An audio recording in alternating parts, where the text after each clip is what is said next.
Avui ens hem fixat en una informació que se n'ha parlat aquests dies, ho hem vist a Financial Times i a The Telegraph, per exemple, que revelaven que els Estats Units estudien desplegar empreses militars privades a Ucraïna, com ja, de fet, s'està fent en altres conflictes. Hem pogut llegir també que els Emirats Àrabs recluten mercenaris colombians al Sudan.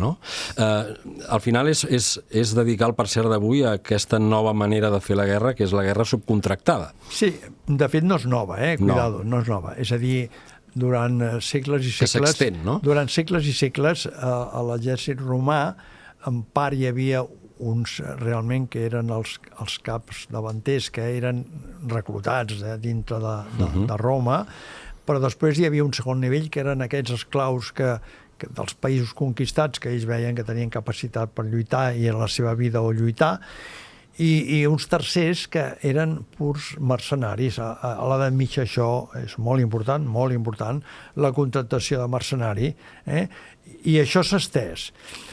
El moment en què això realment creix molt és quan la guerra d'Iraq. La guerra d'Iraq, la invasió d'Iraq, a la búsqueda de les armes de destrucció massiva que no existien, la fan fonamentalment els subcontractors.